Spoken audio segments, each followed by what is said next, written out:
Okay, we've got a new UFO whistleblower to talk about, guys. So get in here. This is Jack with Cosmic Road. I'll talk about UFOs and the paranormal. Please hit like and subscribe and let me know what you guys think in the comments below. Okay, that's right. We've got to talk about Randy Anderson, who came forward on the Jesse Michaels program. Really interesting that he's a Green Beret. He knows Michael Herrera, but he's coming out on Jesse Michaels as opposed to going through Stephen Greer. Because, my question is this one of Stephen Greer's whistleblowers? Because he said a Green Beret was going to come forward, and I assume that this is somebody in the orbit of Michael Herrera, but he's coming forward in the same timeline. Well, here's a Green Beret that knows Michael Herrera coming forward in this timeline. So is this one of Greer's whistleblowers? Is this who he was talking about? If so, why on Jesse Michaels and not through one of Stephen Greer's channels? Well, let me know what you think about all that. But either way, let's get into it. Randy Anderson is a Green Beret and an American hero, according to Jesse Michaels. In March of 2014, he was taken to an underground facility at Naval Surface Warfare Center Crane in Indiana to a secure, secret, compartmentalized facility titled Off-World Technology. He was shown an orb levitating above a podium. Okay, well, let's hear him talk about it himself.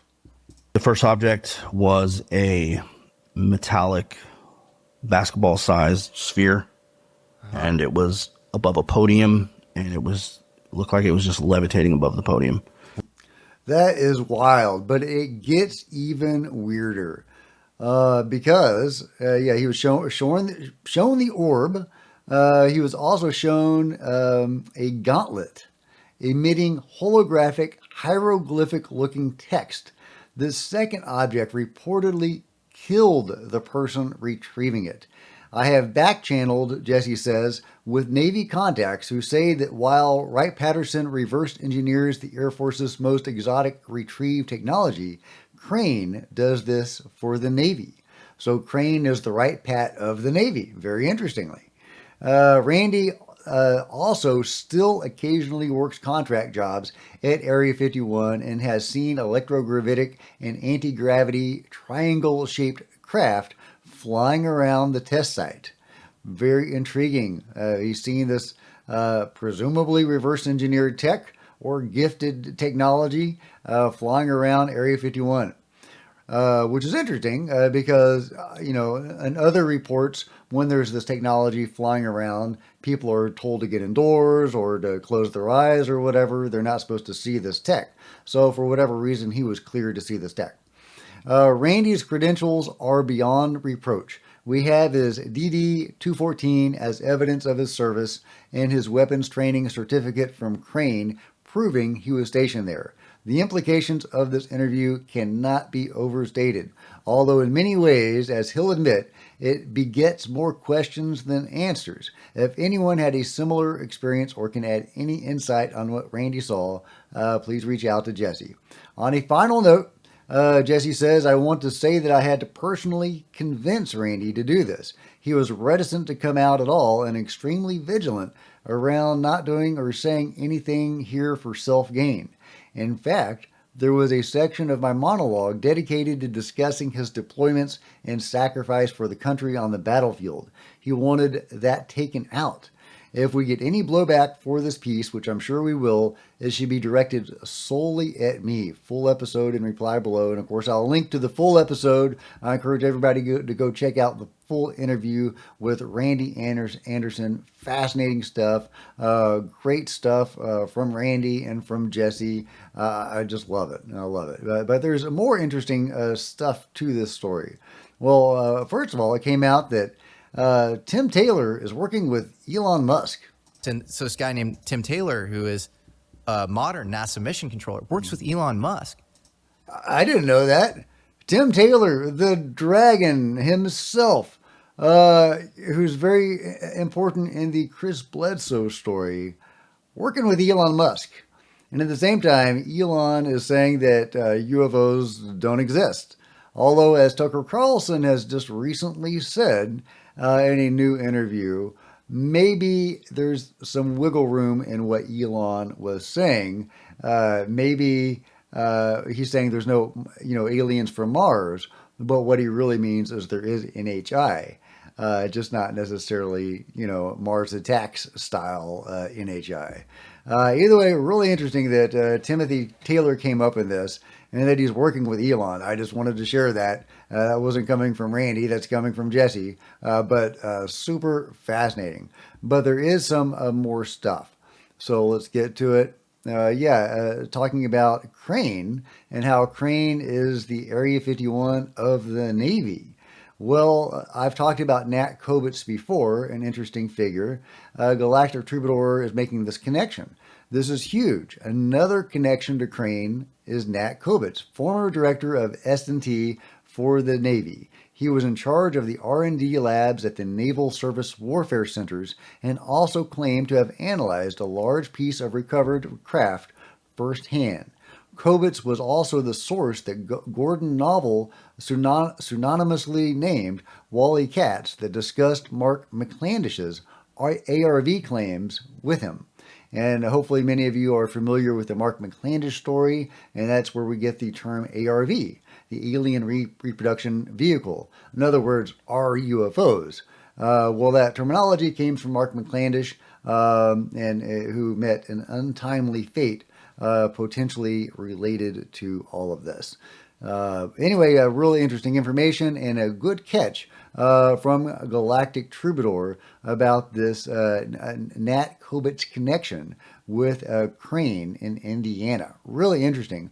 Also interesting to consider this gentleman, D.C. Long, who came out when Michael Herrera came out and was one of these people that came out through Stephen Greer, like Michael Herrera.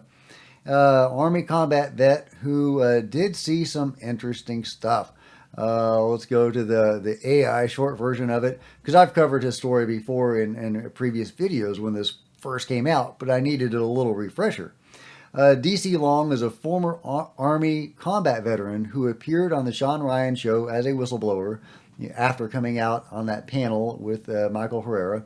He shared his story of a mysterious UFO encounter in an underground military base. Long and his father were government contractors who were tasked with setting up a shoot house at Range 19. They were taken underground at gunpoint and encountered a monolithic slab. Long described the sights and sounds of the UFO. He also described the events that followed the encounter that separated him and his father for life.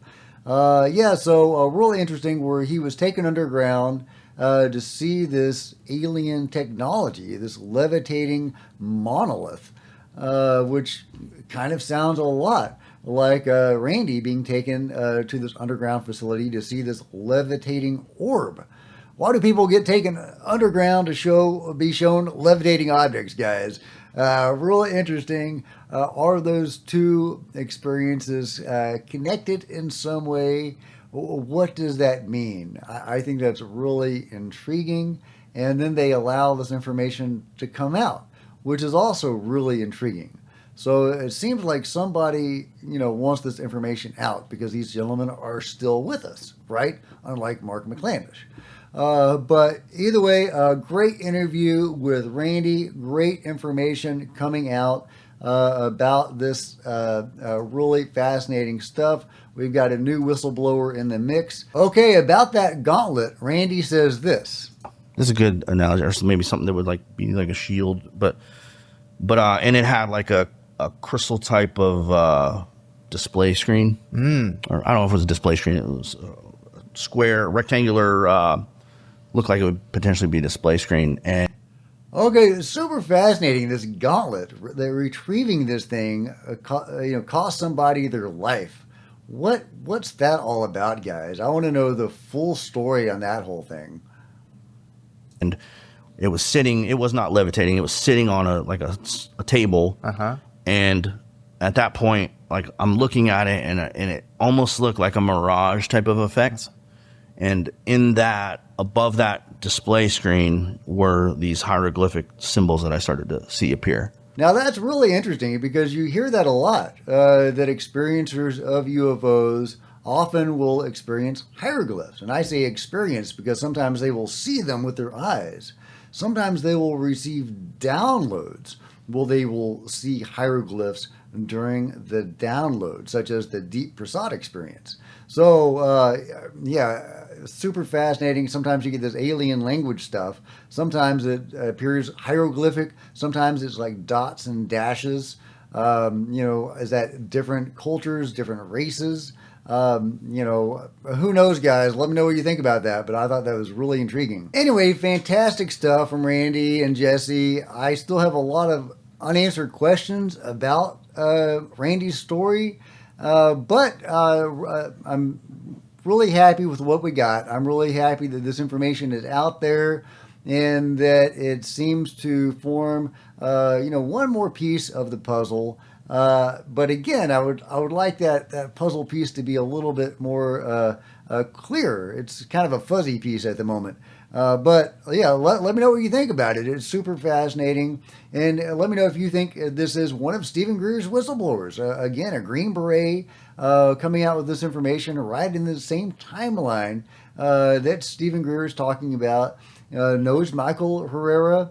Really, really interesting that, if this is a bonus whistleblower not associated with Greer, that he fits, the pattern of what Greer's talking about. So, anyway, let me know what you think about it all. I love it. Go Jesse and go Randy. I can't wait to see what more information comes out about this. Hopefully there will be more information. I'm sure Randy will be making the rounds on podcasts. Maybe I can even get him here and ask some of these questions. So yeah, let me know what you think about it all. Like and subscribe. Go watch Jesse's full interview. Of course, I'll link to it below. Buy a t-shirt, become a channel member, and there's plenty of other videos on the channel. See you guys next time. This is Jack with the Cosmic Road, signing out.